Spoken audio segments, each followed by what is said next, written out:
ഈശോ മിശിഹായിൽ ഏറ്റവും സ്നേഹിക്കപ്പെടുന്നവരെ, ആത്മഹത്യാ പ്രവണതയുള്ള വ്യക്തികളുടെ ആത്മാവില്, മനസ്സില്, ശരീരത്തില് പ്രവർത്തിക്കുന്ന ദുരാത്മ ശക്തികളെ റോമ 16:20 സമാധാനത്തിന്റെ ദൈവം ഉടൻ തന്നെ പിശാചിനെ നിങ്ങളുടെ കാൽ കീഴിലാക്കി തകർത്ത് കളയും. ഈ തിരുവചനത്തിന്റെ അനന്തയോഗ്യതയാല് വിടുതൽ ഉണ്ടാകട്ടെ എന്ന് പ്രാർത്ഥിക്കുന്നു. പ്രിയപ്പെട്ടവരെ, ഈ കാലഘട്ടത്തില് ഈ ചെറിയ ചെറിയ കാര്യങ്ങൾ സംഭവിക്കുമ്പോൾ, പരീക്ഷയിൽ തോറ്റുപോകുമ്പോൾ, അല്ലെങ്കിൽ ജോലി കിട്ടാതെ വരുമ്പോൾ, വിവാഹ തടസ്സമുണ്ടാകുമ്പോൾ, അല്ലെങ്കിൽ ആരെങ്കിലും കുറ്റപ്പെടുത്തുമ്പോൾ, മാറ്റി നിർത്തുമ്പോഴൊക്കെ ചിന്തിക്കുന്ന ഒരു കാര്യമാണ്, എന്നാൽ എൻ്റെ ജീവിതം അങ്ങോട്ട് അവസാനിപ്പിക്കുക, ആത്മഹത്യ ചെയ്താലോ എന്ന് പലരും ഇങ്ങനെ ചിന്തിക്കാറുണ്ട്. പ്രിയപ്പെട്ടവരെ, ഈ ജീവൻ ദൈവം നമുക്ക് ദാനമായിട്ട് തന്നിരിക്കുന്നതാണ്. ഇത് തിരിച്ചെടുക്കാൻ ദൈവത്തിന് മാത്രമേ അവകാശമുള്ളൂ. കാരണം നമ്മളിത് നഷ്ടപ്പെടുത്തും എന്ന് ആഗ്രഹിക്കുമ്പോൾ തന്നെ നരകത്തിൽ സന്തോഷമാണ്, പിശാചിന് വളരെ സന്തോഷമാണ്. കാരണം ആത്മഹത്യ ചെയ്ത് ഒരു ആത്മാവിനും കൂടെ കിട്ടുമെന്നുള്ള സന്തോഷം പിശാചിന് ഉണ്ടാകും. ഒരിക്കലും നമ്മൾ പിശാചിനെ സന്തോഷിപ്പിക്കാനുള്ളവരല്ല. നമ്മൾ ഈശോയെ സന്തോഷിപ്പിക്കുവാൻ, ഈശോയുടെ ഇഷ്ടമനുസരിച്ച് ജീവിക്കുവാനും ഈശോയ്ക്ക് വേണ്ടി ആത്മാക്കളെ നേടുവാൻ വേണ്ടിയാണ് ഈശോ നമ്മളെ ഈ ഭൂമിയിലേക്ക് അയച്ചിരിക്കുന്നത്. പ്രിയപ്പെട്ടവരെ, ഒരിക്കൽ ഞാൻ ഈ ദിവ്യകാരുണ്യ ചാപ്പലിലിരുന്ന് പ്രാർത്ഥിച്ചിട്ട് പുറത്തിറങ്ങുമ്പോൾ ബൈക്കിന് കയറി വീട്ടിലേക്ക് പോകുവാൻ സ്റ്റാർട്ട് ചെയ്ത് അങ്ങോട്ട് കുറച്ച് മുമ്പോട്ട് പോയപ്പോൾ വഴി സൈഡിൽ നിന്ന് ഈ പള്ളിയുടെ തൊട്ട് മുമ്പിൽ തന്നെ ഒരു ചെറുപ്പക്കാരൻ എന്നെ കൈ കാണിച്ചു. ഞാനപ്പോൾ നിർത്തി. എന്ത് പറ്റി എന്ന് ചോദിച്ചു. അപ്പോൾ ഈ വ്യക്തി എന്നോട് പറഞ്ഞു, എനിക്കൊരു 5 മിനിറ്റ് സംസാരിക്കണം. ഞാൻ അന്നേരം ബൈക്ക് സ്റ്റാൻഡായി വെച്ചിട്ട് ഞങ്ങൾ ആ വഴി സൈഡിൽ തന്നെ ഇരുന്ന് സംസാരിക്കാൻ തുടങ്ങി. അപ്പോൾ ഈ ചെറുപ്പക്കാരൻ എന്നോട് പറഞ്ഞു, എനിക്ക് ഡിവൈൻ ധ്യാനകേന്ദ്രത്തിലേക്ക് പോകണം, വണ്ടിക്കൂലിക്ക് പൈസ ഇല്ല, ഒന്ന് തന്ന് സഹായിക്കണമെന്ന് പറഞ്ഞു.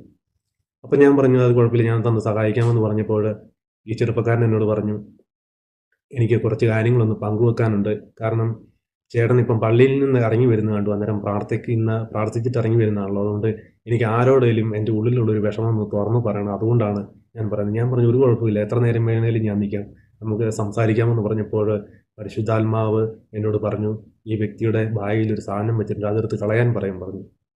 അപ്പോൾ ഞാൻ ഈ ചെറുപ്പക്കാരനോട് പറഞ്ഞു, നിങ്ങളുടെ ബാഗിൽ എന്തോ ഒരു സാധനമുണ്ട്, അതെടുത്ത് കളയാൻ, ഇങ്ങനെ എന്തെങ്കിലും ഉണ്ടെങ്കിൽ എടുത്ത് കളയാൻ ഇങ്ങനെ പറഞ്ഞു. അപ്പോൾ ഈ ചെറുപ്പക്കാരൻ പറഞ്ഞു, എൻ്റെ ബാഗിൽ ഒന്നുമില്ല എന്ന് പറഞ്ഞപ്പോൾ പരിശുദ്ധാത്മാവ് വ്യക്തമായിട്ട് പറഞ്ഞു, ഈ ചെറുപ്പക്കാരൻ്റെ ബാഗിൽ ഒരു വിഷക്കുപ്പി ഇരിപ്പുണ്ട്, അതെടുത്ത് കളയാൻ വീണ്ടും പറയാൻ പറഞ്ഞു. അപ്പോൾ ഞാൻ ഈ വ്യക്തിയോട് പറഞ്ഞു, ചെറുപ്പക്കാരനോട് പറഞ്ഞു, നിങ്ങളുടെ ബാഗിലൊരു വിഷക്കുപ്പി ഇരിപ്പില്ലേ, അതെടുത്ത് കളയാൻ പറഞ്ഞു. ഇത് കേട്ടപ്പോൾ ഈ ചെറുപ്പക്കാരൻ ചോദിച്ചു, ഇതെങ്ങനെയാണ് അറിഞ്ഞതെന്ന് ചോദിച്ചു. അപ്പം ഞാൻ ഈ ചെറുപ്പക്കാരനോട് പറഞ്ഞു, ഞാനിങ്ങനെ ഈശോയോട് ഇങ്ങനെയൊക്കെ പ്രാർത്ഥിക്കുക, അന്നേരം ചെറുതായിട്ട് ചെറിയ ചെറിയ സന്ദേശങ്ങളൊക്കെ എനിക്കിങ്ങനെ ഈശോ തരാറുണ്ട് എന്നിങ്ങനെ പറഞ്ഞപ്പോൾ ഈ ചെറുപ്പക്കാരൻ പറഞ്ഞു, ഞാൻ ബാംഗ്ലൂരിൽ നിന്ന് കയറിയതാണ്, ബസ് കയറി ഞാനിങ്ങോട്ട് വരികയാണ്. ആ ബാംഗ്ലൂരിൽ നിന്ന് ഞാനൊരു കുപ്പി വിഷവും മേടിച്ചു, വരുന്ന വഴിക്ക് ഏതെങ്കിലും ലോഡ്ജിൽ കയറി വിഷം കഴിച്ച് മരിക്കാൻ വേണ്ടിയാണ് ഞാൻ ഈ വിഷവും മേടിച്ച് പോകുന്നത്.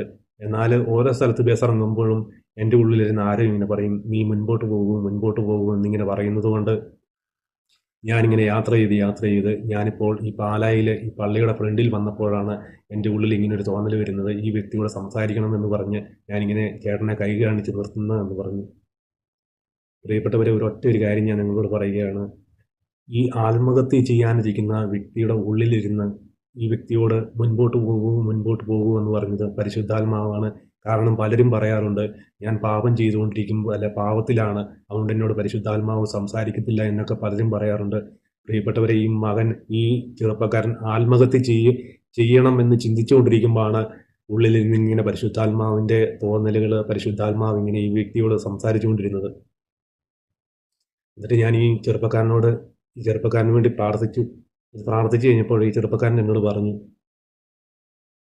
എൻ്റെ ജീവിതത്തിൽ ഇതുപോലെ പ്രശ്നങ്ങളും പ്രതിസന്ധികളും ഉണ്ടായിട്ട് ഈശോയ്ക്ക് എന്നോട് സ്നേഹമില്ല എന്തൊക്കെ ഇങ്ങനെ ഈ ചെറുപ്പക്കാരൻ ഇങ്ങനെ പറഞ്ഞ് ഇങ്ങനെ കരയാൻ തുടങ്ങി. അപ്പം ഞാൻ ഈ ചെറുപ്പക്കാരനോട് പറഞ്ഞു, കാരണം ഈശോയ്ക്ക് സ്നേഹമില്ലായിരുന്നെങ്കിൽ ഒരിക്കലും നമ്മൾ തമ്മിൽ കണ്ടുമുട്ടത്തില്ല, ഇങ്ങനെ സംസാരിക്കാൻ ഇടവരുത്തത്തില്ലായിരുന്നു എന്നിങ്ങനെ പറഞ്ഞപ്പോഴൊന്നും ഈ ചെറുപ്പക്കാരൻ അങ്ങോട്ട് ഉൾക്കൊള്ളുവാൻ സാധിക്കുന്നില്ല.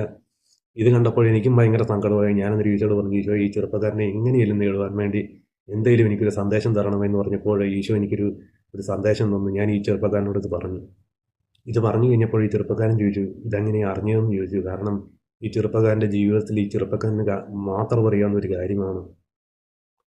അപ്പോൾ ഞാൻ പറഞ്ഞു, ഈശോയാണ് എന്നോട് ഇങ്ങനെ പറഞ്ഞത്, കാരണം ഈ സംഭവം ഉണ്ടാകുന്ന സമയത്ത് ഈശോയും കൂടെ ഉണ്ടായിരുന്നു എന്നിങ്ങനെ പറയാൻ പറഞ്ഞു. ഇത് കേട്ട് കഴിഞ്ഞപ്പോൾ ഈ ചെറുപ്പക്കാരൻ്റെ വിഷമമെല്ലാം അങ്ങോട്ട് മാറി. എന്നിട്ട് ഈശോ എന്നോട് ഇങ്ങനെ പറഞ്ഞു, ഈശോ ഇങ്ങനെ ഈ ചെറുപ്പക്കാരനോട് പറയാൻ പറഞ്ഞു, നീ ദിവ്യൻ ധ്യാന കേന്ദ്രത്തിലിരുന്ന് ധ്യാനം കൂടിക്കൊണ്ടിരുന്നപ്പോൾ നീ എനിക്ക് വേണ്ടി ശുശ്രൂഷ ചെയ്യും, നീ എനിക്ക് വേണ്ടി വചനം പറയുമെന്നൊക്കെ പറഞ്ഞ് നീ ഒത്തിരി ആഗ്രഹിച്ച് എന്നോട് നീ ഇതൊക്കെ പറഞ്ഞില്ല, പിന്നെ എന്തുകൊണ്ടാണ് നീ ഇതുപോലെ ഇങ്ങനെ നിരാശയിലൂടെ കടന്നു പോകുന്നത് എന്നിങ്ങനെ ചോദിക്കാൻ പറഞ്ഞു. അപ്പോൾ ഈ ചെറുപ്പക്കാരൻ പറഞ്ഞതാണ്, ഞാൻ ദിവ്യൻ ധ്യാന കേന്ദ്രത്തിൽ ഒരു ദിവസം ധ്യാനം കൂടിക്കൊണ്ടിരുന്നപ്പോൾ ആരാധനയുടെ സമയത്ത് ഞാൻ ഈശോയോട് പറഞ്ഞു, ഈശോ എനിക്ക് അങ്ങേക്ക് വേണ്ടി ജീവിക്കണം, അനേകം ആത്മാക്കളെ നേടണം, എനിക്ക് സുവിശേഷം പറയണം എന്നൊക്കെ ഈ ചെറുപ്പക്കാരൻ ആഗ്രഹിച്ച് പ്രാർത്ഥിച്ചിട്ടുണ്ടെന്നിങ്ങനെ പറഞ്ഞു. ഇത് പറഞ്ഞപ്പോൾ ഈ ചെറുപ്പക്കാരന് ഭയങ്കര ആശ്വാസമായി. അങ്ങനെ ഞാൻ ഈ ചെറുപ്പക്കാരന് വേണ്ടി പ്രാർത്ഥിച്ചു. ഈ ചെറുപ്പക്കാരൻ പറഞ്ഞു, എന്നിട്ട് ചെറുപ്പക്കാരൻ്റെ ജീവിതത്തിലുണ്ടായ ഒരു ദുരനുഭവം കൂടെ പങ്കുവെച്ചതാണ്.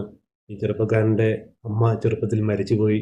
അതിനുശേഷം ചെറുപ്പക്കാരൻ്റെ ഫാദർ രണ്ടാമതൊരു വിവാഹം കഴിച്ചു, അവർക്ക് മക്കളുണ്ടായി. എന്നാൽ ഈ രണ്ടാനമ്മയ്ക്ക് ഈ ചെറുപ്പക്കാരനോട് താല്പര്യമില്ല, സ്നേഹമില്ല. ഈ രണ്ടാനമ്മ ഈ അപ്പൻ്റെ നിന്ന് ഉള്ള സ്വത്തുക്കളെല്ലാം എഴുതി മേടിച്ച് എന്നിട്ട് ഈ മകനെ ഈ ചെറുപ്പക്കാരനെ വീട്ടിൽ നിന്ന് ഇറക്കി വിട്ടു. അതുകൊണ്ട് അപ്പനും ഇല്ല, സ്വന്തം അമ്മ മരിച്ചും പോയി, രണ്ടാനമ്മയ്ക്ക് സ്നേഹമില്ല, ഈ ലോകത്തിൽ ആരും എന്നെ സ്നേഹിക്കാനില്ല എന്നൊരു തോന്നൽ വന്നപ്പോഴാണ് ഞാൻ ഈ വിഷം കഴിച്ച് ആത്മഹത്യ ചെയ്യണമെന്നുള്ള ചിന്തയുണ്ടായത് എന്ന് പറഞ്ഞു. ഞാൻ ഈ ചെറുപ്പക്കാരനോട് പറഞ്ഞു, ഈ ലോകത്തിൽ ആരുമില്ലേലും സ്നേഹിക്കുന്ന, ചേർത്ത് പിടിക്കുന്ന ഒരു പൊന്നുതമ്പുരാൻ നമുക്കുണ്ട്. കാരണം നിങ്ങൾ ഈ പാപം ചെയ്യണമെന്ന് അല്ലെ ഈ മരിക്കണമെന്ന് ഓർത്തിട്ട് പോലും നിങ്ങളുടെ ഉള്ളിലിരുന്ന പരിശുദ്ധാത്മാവ് നിങ്ങളോട് സംസാരിക്കുന്നുണ്ടെങ്കിൽ നിങ്ങളെ എത്രമാത്രം സ്വർഗം നിങ്ങളെ ഓർത്ത് വേദനിക്കുന്നുണ്ട് എന്ന് ഓർത്ത് നിങ്ങൾ ചിന്തിക്കണമെന്ന് പറഞ്ഞു. ഇതെല്ലാം പറഞ്ഞതിന് ശേഷം ഈ വ്യക്തിക്ക് വേണ്ടി പ്രാർത്ഥിച്ചു. വണ്ടിക്കൂലിക്ക് പൈസയും കൊടുത്ത് ഈ ചെറുപ്പക്കാരനെ ദിവ്യൻ ധ്യാന കേന്ദ്രത്തിലേക്ക് പറഞ്ഞയക്കുവാൻ കർത്താവ് എന്നെ ഇടയാക്കി.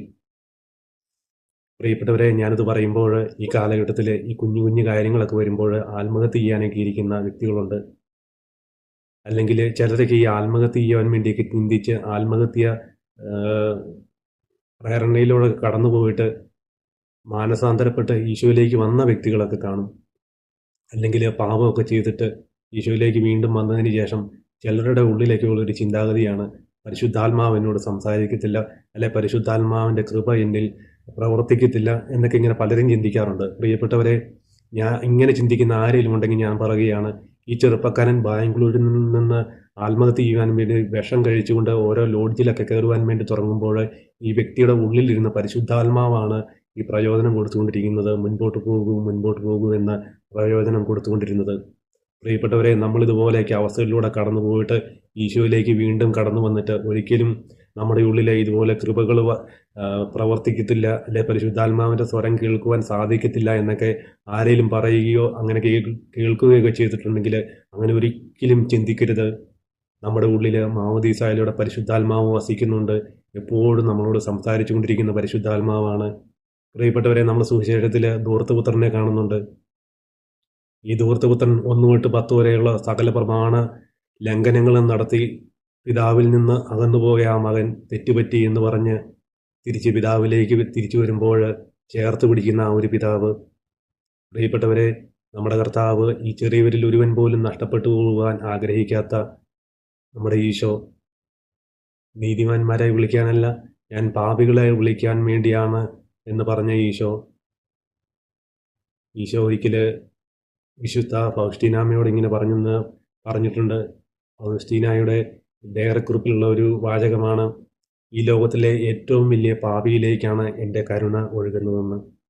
പ്രിയപ്പെട്ടവരെ, നിങ്ങൾ ആരെങ്കിലും പാവത്തിലൂടെ അല്ലെ ഇതുപോലെ ആത്മഹത്യയൊക്കെ ചെയ്യാൻ വേണ്ടി ചിന്തിച്ചിരിക്കുന്ന ആരെങ്കിലും ഉണ്ടെങ്കിൽ അങ്ങനെ ഒരിക്കലും ആ ഒരു ചിന്ത എടുത്ത് മാറ്റിക്കണം. അങ്ങനെ ചിന്തയുള്ളവർ യേശുവിൻ്റെ രക്തം വിളിച്ച് എപ്പോഴും പ്രാർത്ഥിച്ചുകൊണ്ടിരിക്കണം. യേശുവിൻ്റെ രക്തത്താൽ എൻ്റെ ആത്മാവ്, മനസ്സ്, ശരീരം കഴുകപ്പെടട്ടെ എന്ന് പ്രാർത്ഥിക്കുമ്പോൾ ഇതുപോലുള്ള നെഗറ്റീവായിട്ടുള്ള ചിന്തകൾ മാറിപ്പോകും.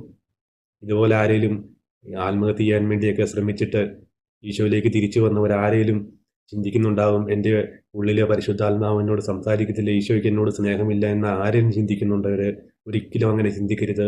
എപ്പോഴും പരിശുദ്ധാത്മാവ് നിങ്ങളോട് സംസാരിച്ചുകൊണ്ടിരിക്കുകയാണ്. നിങ്ങൾ അതിനെ സ്വീകരിക്കുവാൻ നിങ്ങളെ തന്നെ ഒരുക്കണം. ഈശോ നിങ്ങളെ ഓരോരുത്തരെയും അനുഗ്രഹിക്കട്ടെ എന്ന് പ്രാർത്ഥിക്കുന്നു.